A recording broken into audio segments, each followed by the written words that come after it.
BA part second की online classes में आपका फिर से एक बार हार्दिक स्वागत है। राजनीति विज्ञान विषय में हम पढ़ रहे थे, जो आपका सेकंड पेपर है उसे हमने पढ़ा अब तक। उसके हमने दो टॉपिक हम पढ़ चुके हैं। पहला टॉपिक जो है उसका वो है भारत में राष्ट्रवाद का उदय। भारत में राष्ट्रवाद का जो उदय है वो कब हुआ? 1857 की क्रांति के बाद में। उसके क्या कारण रहे, किन कारणों की वजह से 1857 की क्रांति असफल रही, उन सभी चीजों को, उन सभी टॉपिक्स को हमने अब तक जाना। 1857 की क्रांति के बाद जो एक असर हुआ था वो ये हुआ था कि 1885 ईस्वी में 1885 में जो एक दल बना था कांग्रेस, भारतीय राष्ट्रीय कांग्रेस की स्थापना हुई थी। सर एवं मून ने इसकी स्थापना की थी। तो उस समय कांग्रेस जो था वो भारतीय राष्ट्रीय आंदोलन को चलाने वाला एक दल साबित हुआ। वो दल जिसने भारत की आजादी के लिए लड़ाई लड़ी और अपने इस विकास यात्रा को आगे बढ़ाया। आगे चलकर इसमें दो दल बन गए। कांग्रेस में दो दल बन गए। पहला जो दल था वो था इसमें उदारवादी दल, मॉडरेट नेशनलिज्म। ठीक है, मॉडरेट पार्टी। पहला जो था उदारवादी नेशनलिज्म, जो कि हम पढ़ भी चुके हैं उदारवादी दल के बारे में कि किस तरह से उदारवादियों ने भारतीय राष्ट्रीय आंदोलन में अपना योगदान दिया। इसका जो द्वितीय टॉपिक है, दूसरा जो इसका चैप्टर है, भाग है, यानी दूसरा जो दल है वो है उग्रवादी दल, एक्सट्रीमिस्ट नेशनलिज्म, उदारवादी राष्ट्रवाद। उग्रवादी राष्ट्रवाद, उदारवादी राष्ट्रवाद और उग्रवादी राष्ट्रवाद। मैंने आपको लास्ट क्लास में बताया था कि भारतीय राष्ट्रीय आंदोलन में जो दो दल बन गए थे, उग्रवादी और उदारवादी, उन्हीं दोनों दलों में जो नेता जुड़े हुए थे उन्होंने आजादी की लड़ाई में अपना अपना योगदान दिया। उदारवादी दल यानी नरम दल जो है उसके हमने सारे जो तत्व हैं, वो जो पॉइंट्स है हमने अपनी पिछली क्लास में देखा था। उसमें हमने पढ़ा था कि उनके साधन क्या क्या है, किस तरह से वो मूल्यांकन जो है हमने पूरा किया था उन तत्वों का जो उदारवादियों ने भारतीय राष्ट्रीय आंदोलन में योगदान देने के लिए किया था।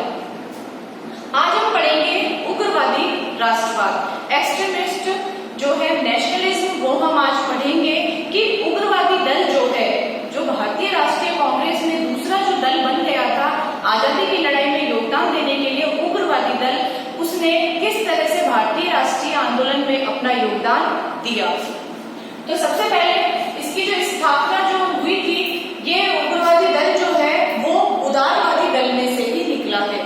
भारतीय राष्ट्रीय कांग्रेस में जितने भी सदस्य थे उसमें बाल गंगाधर तिलक ने भी 1890 के आसपास 1890 में उन्होंने इसमें अपना जो है सदस्यता ग्रहण की कांग्रेस की, और उसके बाद में 93 के आसपास इनके वैचारिक मतभेद स्टार्ट हो गए कि बाल गंगाधर तिलक के जो कि उग्रवादी राष्ट्रवाद के प्रधान थे, प्रतिनिधि नेता थे, उनके विचार उदारवादियों से नहीं मिल रहे थे।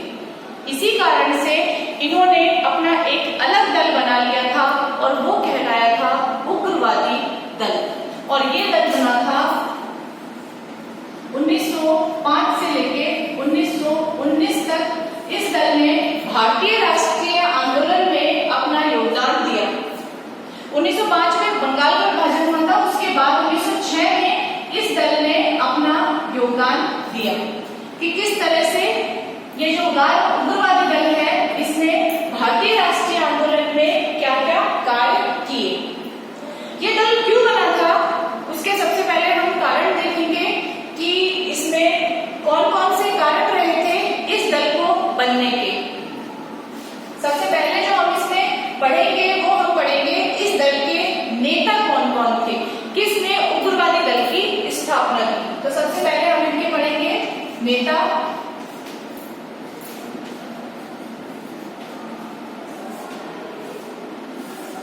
जो इनके लीडर थे वो कौन कौन थे, इनके जो प्रधान प्रतिनिधि जो थे, प्रधान नेता जो थे वो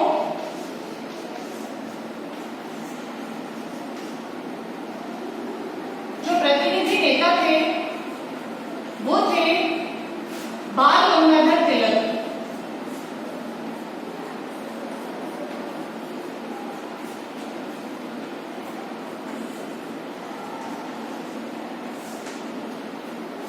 इसके बाद इसमें जो सदस्यता ग्रहण की वो थी विपिन चंद्र पाल,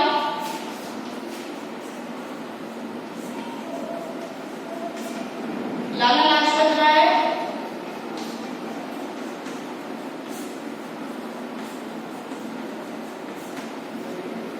लाला लाजपत राय, बाल गंगाधर तिलक, ये सभी जो थे वो इसके प्रधान नेता थे और इसके जो कर्णधार थे उग्रवादी आंदोलन के वो ये सभी थे।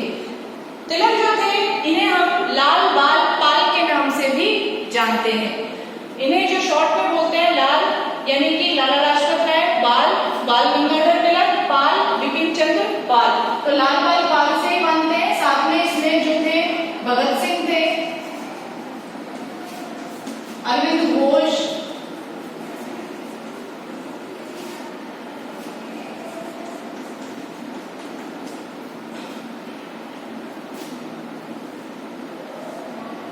चंद्रशेखर आजाद,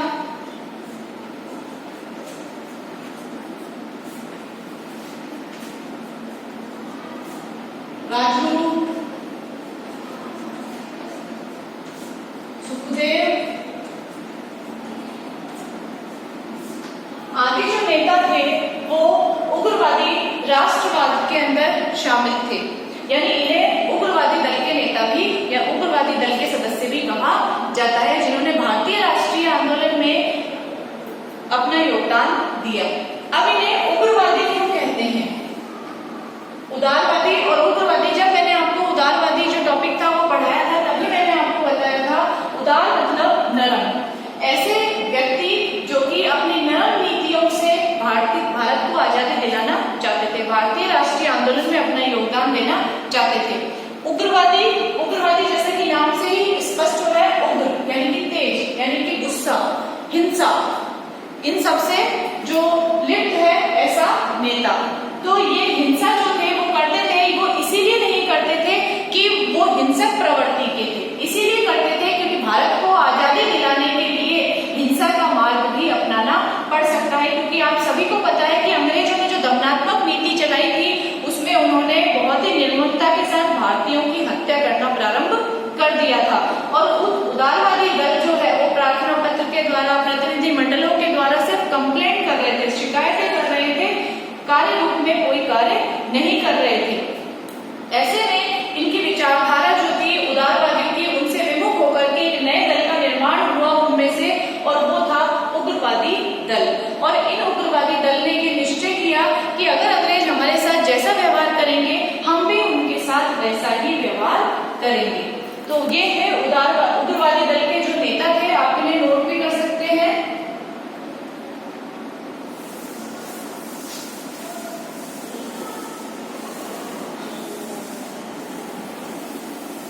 अब है उग्रवादी दल के साधन कि क्या क्या टेक्निक्स थी इनकी।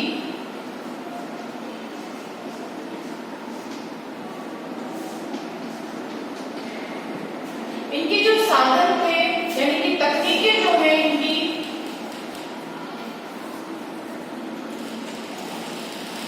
टेक्निक्स जो है वो क्या क्या है? पहला इसमें बहिष्कार,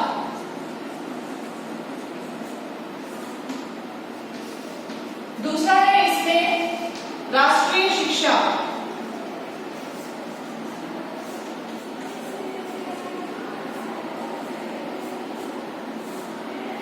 पहला है इसमें बहिष्कार, दूसरा है इसमें राष्ट्रीय शिक्षा और अगला है इसमें स्वदेशी। जो भी टॉपिक आपको पढ़ाया जा रहा है आप नोट्स के रूप में अपने रजिस्टर में उन्हें उतार भी सकते हैं। अपने पॉइंट्स जो हैं उन्हें आप उतार लीजिए और फिर जब आप उन्हें लर्न करेंगे, याद करेंगे, तो आप उनको उस समय डिटेल में याद कर पाएंगे। आपको मोस्ट टॉपिक पता रहेंगे कि आपको किस किस टॉपिक को कैसे कैसे याद करना है। तो सबसे पहले हम देखेंगे बहिष्कार। जो उग्रवादियों के जो साधन थे उसमें पहला साधन था इनका बहिष्कार। बहिष्कार से यहाँ पर तात्पर्य है किसी चीज को छोड़ना। और क्या छोड़ना? अंग्रेज जो भारत के अंदर जो चीजें सप्लाई कर रहे हैं, जो सामान को ला रहे हैं क्रय विक्रय के लिए, बेचने के लिए, हमें उन सभी विदेशी वस्तुओं का बहिष्कार करना होगा। इसमें सिर्फ वस्तुएं मात्र नहीं, वस्तुओं का बहिष्कार सिर्फ नहीं होगा, इसमें होगा शिक्षा का बहिष्कार, अंग्रेजी शिक्षा का या अंग्रेजों के द्वारा चलाई गई उस चीज का भी वो बहिष्कार करना चाहते थे। साथ में जो डिग्रियां दी जा रही थी उनको, उसका भी बहिष्कार, साथ में उनको जो उपाधियां दी जा रही थी उसका भी बहिष्कार, उपाधियों का बहिष्कार, नौकरियों का बहिष्कार।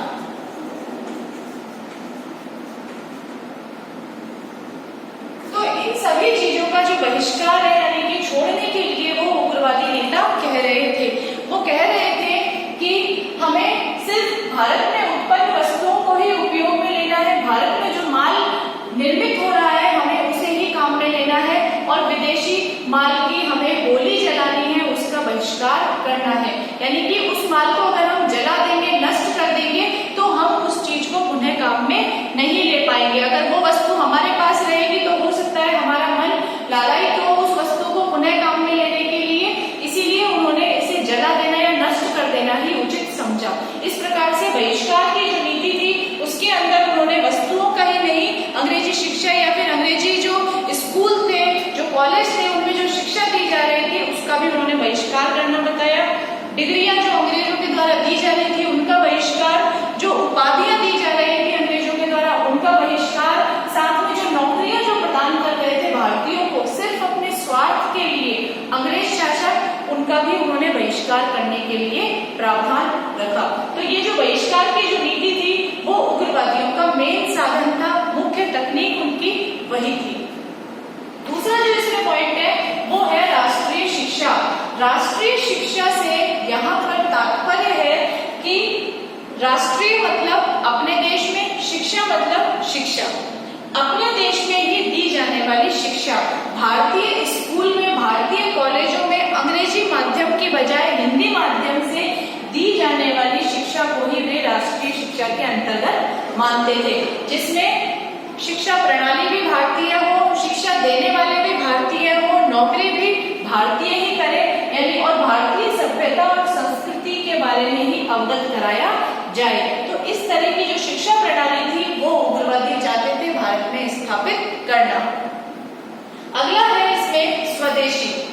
स्वदेशी से यहाँ पर तात्पर्य है स्व मतलब अपना, देशी मतलब अपना देश, और स्वदेशी का मतलब होता है अपने देश में उत्पन्न ऐसी वस्तुएं जो अपने देश में उत्पन्न हो, ऐसी शिक्षा प्रणाली जो अपने देश के लिए हो, राष्ट्रवादी भावना सिर्फ अपने देश के लिए, तो वह है स्वदेशी। यानी अपने देश में निर्मित वस्तुओं को उपयोग में लेना, चीजों को काम में लेना और अन्य सभी का बहिष्कार कर देना, ये आएगा आपके स्वदेशी के अंतर्गत। तो ये जो तीन साधन हमने पढ़े हैं उग्रवादी राष्ट्रवाद के, उग्रवादियों के, वो थे बहिष्कार, राष्ट्रीय शिक्षा और स्वदेशी।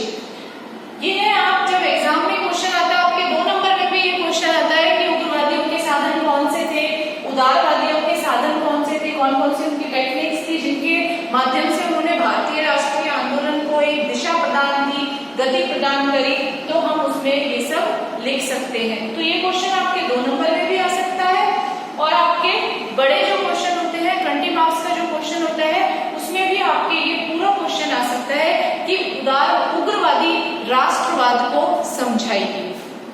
तो ये तकनीकें जो थी वो हमने देख ली है उग्रवादियों की।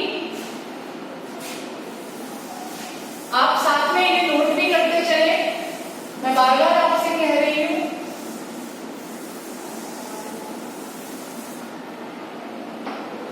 अगला जो इसके अंदर जो टॉपिक आएगा वो आएगा आपके कि उग्र राष्ट्रीयता के उदय के कारण या फिर उग्रवाद के उदय के कारण।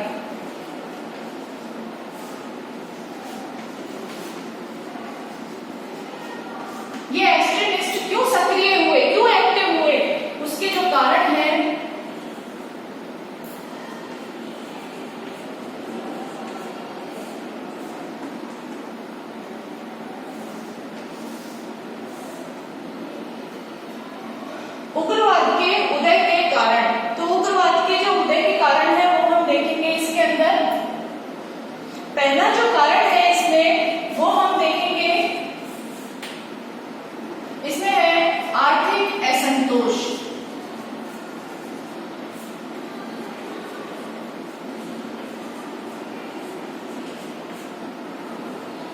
पहला जो कारण है इसमें वो है आर्थिक असंतोष। जैसा कि आपको नाम से ही पता है कि आर्थिक असंतोष यानी आर्थिक का मतलब अर्थ यानी कि पैसा, असंतोष का मतलब होता है कि संतोष की भावना का ना होना।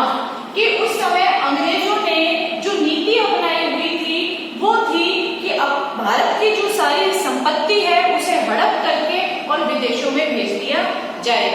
जब ये भारत के अंदर जब अंग्रेजी शासन था उस वर्ष के काल में 1876 से लेकर 1900 तक के काल में 1900 तक के काल में देश में 18 बार अकाल पड़ा।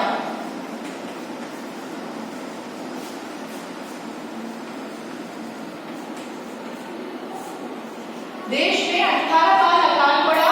और आपको मैं बताना चाहूंगी कि इस अकाल के काल में इतने वर्षों के काल में जो जितने भी ये 24-25 साल थे उतने काल में अंग्रेजी शासन के द्वारा भारतीयों की कोई मदद नहीं की गई।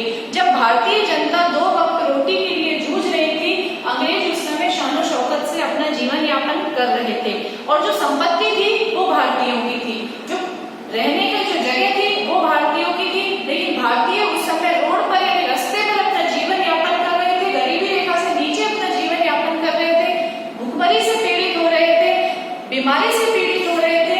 लेकिन महामारी भी उसी काल में आई, लेकिन फिर भी जो अंग्रेज सरकार है उसने भारतीयों के सुध नहीं ली। तो इससे भारतीयों में जो ये उग्रवादी दल के जो नेता थे ये क्षुब्ध हो गए, नाराज हो गए और इन्होंने उग्रवादी राष्ट्रवाद की घोषणा कर दी कि हमारा देश है, हम उसे आजाद करा के ही रहेंगे। दूसरा जो इसमें कारण था वो था, इसमें जो कारण था वो था सन 1892 के 1892 के सुधार अधिनियम।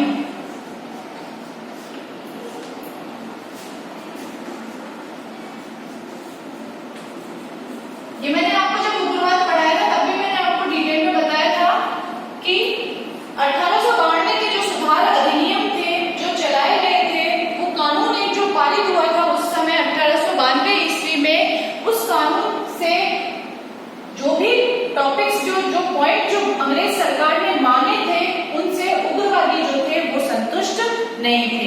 जिन मांगों को उन्होंने माना उनसे उग्रवादी संतुष्ट नहीं थे। उन मांगों को लेकर जो अंग्रेज सरकार ने सुधार अधिनियम यानी कि जो कानून बनाए उनसे भी उग्रवादी सहमत नहीं थे, संतुष्ट नहीं थे, सेटिस्फाइड नहीं थे। इसीलिए उन्होंने उग्रवाद का रास्ता अपनाया। तीसरा जो इसमें टॉपिक है वो हम उसमें हम देखेंगे कि धार्मिक पुनरुत्थानवाद और सांस्कृतिक नवजागरण।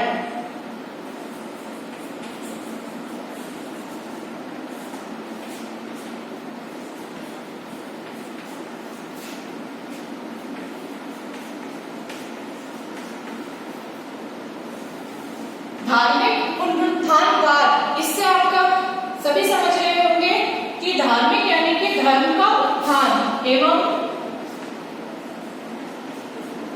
सांस्कृतिक पुनर्जागरण।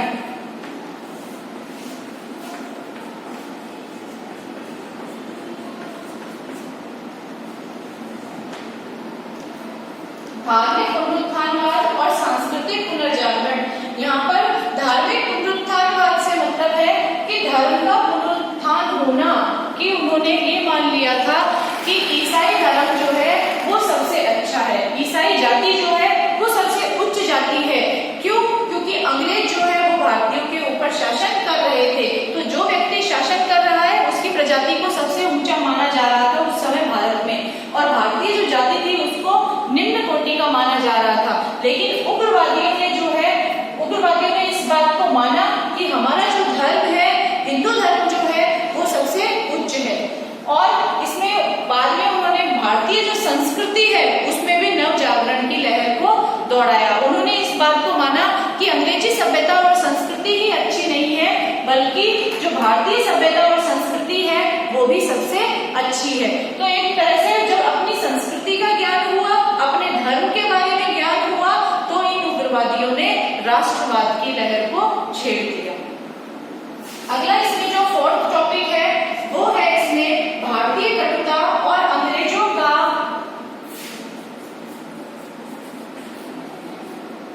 भारतीय कटुता और अंग्रेजों का अपमानजनक व्यवहार।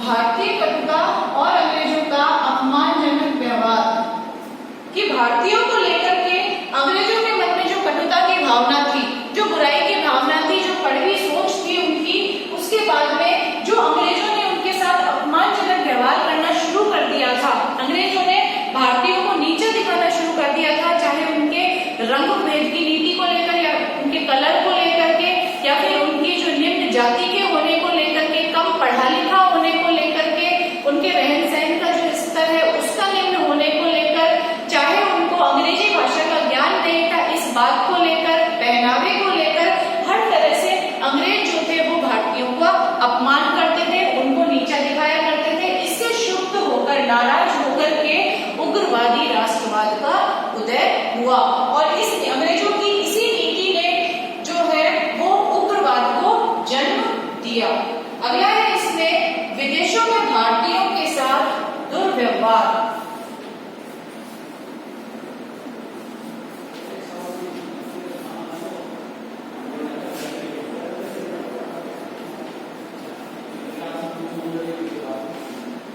विदेशों में भारतीयों के साथ दुर्व्यवहार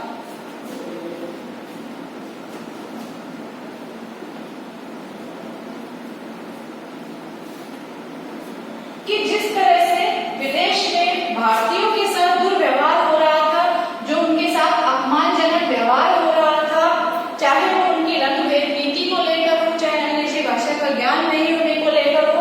आप सभी को पता है दक्षिणी अफ्रीका में जो रंग भेद की नीति थी जिसके खिलाफ महात्मा गांधी ने आंदोलन भी चलाया, तो वहीं से हमें स्पष्ट होता है कि किस तरह से भारतीयों को अपमानित किया जा रहा था विदेशों के अंतर्गत। तो उस दुर्व्यवहार में भी, चाहे उनकी नौकरियों को लेकर हो, भारत से कोई व्यक्ति विदेश में नहीं जा पाता था नौकरी करने के लिए, वहां पर उन्हें नौकरियां नहीं दी जाती थी, पढ़ने के लिए काम इंसान नहीं जा पाता था विदेशों में। तो जो दुर्व्यवहार भारतीयों के साथ विदेशों में हो रहा था उसने भी राष्ट्रवादी जो भावना है, उग्र राष्ट्रवादी भावना को जन्म दिया।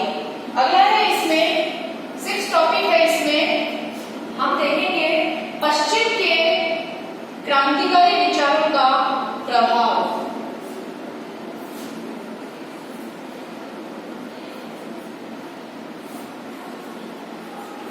पश्चिम के क्रांतिकारी विचारों का प्रभाव।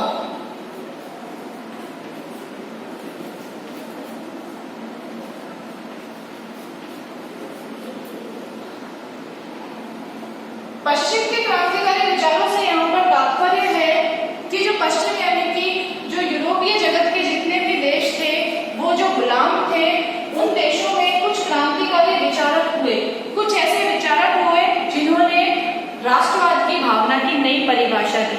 उन्होंने कहा जब देश आपका है, समाज आपका है, शासन भी आप ही का होना चाहिए। और उन्होंने उन विचारों ने इन उग्रवादियों को एक मदद दी इनकी सोच को बढ़ाने में कि वो किस तरह से अपने देश को आजाद करने के लिए त्याग और बलिदान का मार्ग भी अपना सकते हैं। उग्रवादी जो थे वो कभी भी त्याग और बलिदान करने से नहीं घबराते थे, वो कभी भी अपने कंफर्ट जोन में रह करके देश को आजाद नहीं करवाना चाहते थे। वो चाहते थे कि चाहे जान के बदले, चाहे हिंसा के बदले, चाहे जान देनी पड़े या लेनी पड़े, भारत को आजाद होना ही चाहिए। उस समय जो यूरोपीय देशों में, जो पश्चिमी देशों में साथ में जो क्रांतिकारी विचारों ने जन्म लिया, क्रांतिकारी क्रांतियां चल रही थी वहां पर अपने अपने देश को आजाद कराने की, तो भारतीय जो उग्रवादी थे उन्होंने सोचा कि जब और देश इस तरह से अपने देश को आजाद कराने के लिए पहल कर सकते हैं तो हम अपने देश को आजाद क्यों नहीं करा सकते। तो इन क्रांतिकारी विचारों का जो प्रभाव था वो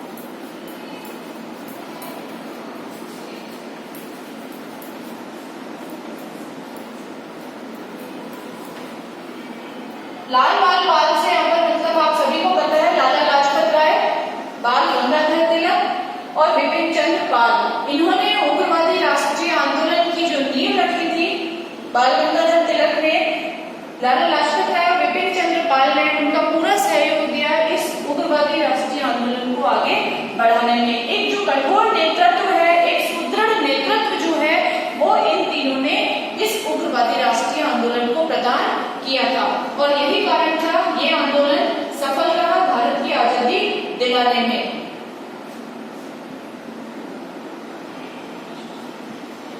आप इसे नोट करते चले।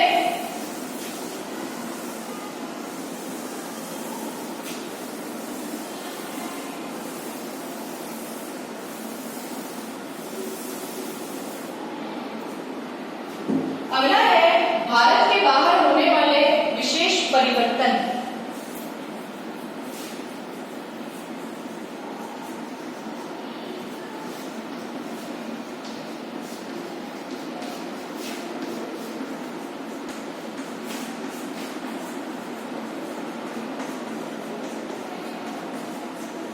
जिस प्रकार से विदेशों में तख्ता पलट हो रहा था, उसी प्रकार से भारत में भी एक ललक की आजादी की वो अपनी नई दिशा पकड़ रही थी और इस विशेष परिवर्तन जो विदेशों में हो रहे थे, उन्होंने भी भारतीयों के मन में आजाद होने की लालसा को बहुत ज्यादा बढ़ा दिया था। लास्ट है इसमें लॉर्ड कर्जन का दमनात्मक व्यवहार।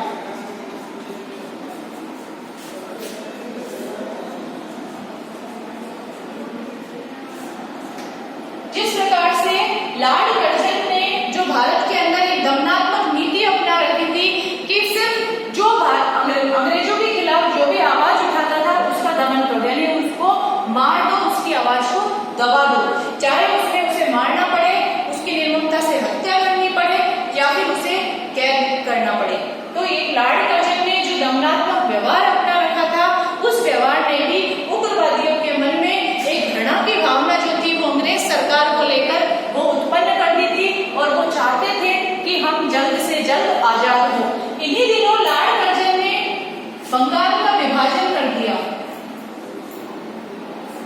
बंगाल का विभाजन हो गया और इस बंगाल के विभाजन ने इस उग्रवादी भावना को और ज्यादा बढ़ा दिया था, क्योंकि बंगाल का जो विभाजन था उससे बंगाल में तो दंगे हुए ही, उससे बंगाल में तो दंगे हुए ही, लेकिन सारे विश्व में दंगे होना प्रारंभ हो गया। सारे विश्व में, सारे भारत में दंगे होना प्रारंभ हो गया। पूरी भारतीय जो थे वो एक हो गए इस बंगाल के विभाजन से।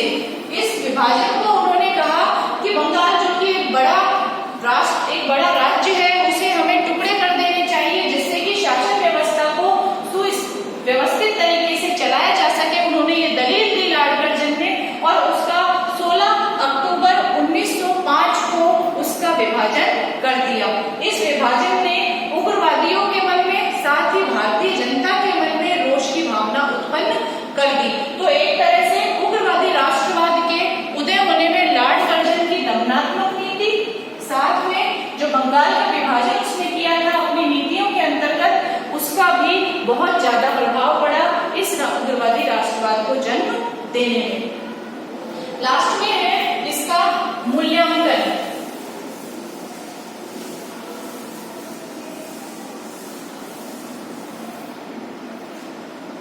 लास्ट टॉपिक है इसमें इसका मूल्यांकन। और मूल्यांकन के अंतर्गत वही आएगा कि उग्रवादी जो थे उन्होंने जो भी किया उसका मूल्यांकन, और उन्होंने भारत की आजादी दिलाने के लिए उग्रवादियों ने कभी भी, हमने जो मुख्य बात देखी है वो देखी है उनका त्याग, उनका बलिदान, कठोर नेतृत्व, कठोर व सुदृढ़ नेतृत्व,